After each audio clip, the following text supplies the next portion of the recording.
This delicate drawing of 8 hands, 3 pairs and 2 individual hands, is in graphite. It's part of a remarkable series made by the sculptor Barbara Hepworth in the late 1940s, known as the hospital drawings. The series has an intensely personal origin.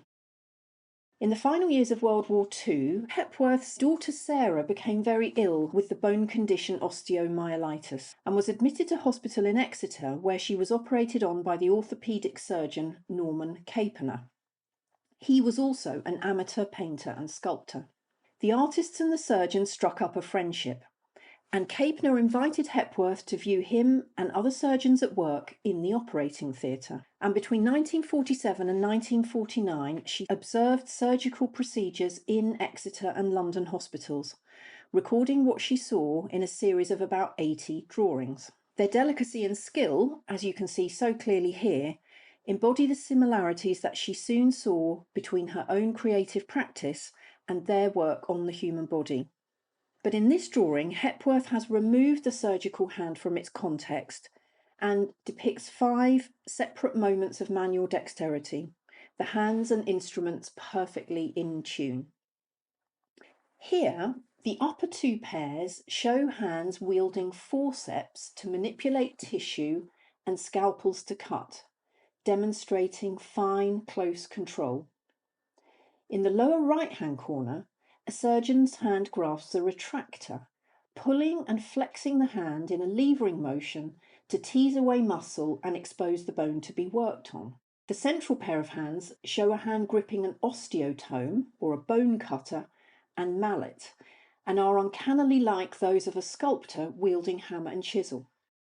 It's a striking moment of similarity between the practice of surgeons on a live body and Hepworth on stone.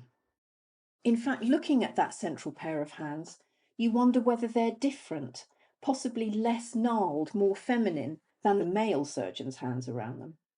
Did Hepworth insert her own hands into the image to communicate through visual similarity the links between surgeon and artist? If so, the image becomes less a documentary record and more a meditation on the capacity of the hand itself. This drawing shows us how an expert hand can make a tool, whether it's a scalpel or a pencil, an extension of itself. Hepworth gave a lecture to a group of surgeons about this experience of observing them at work.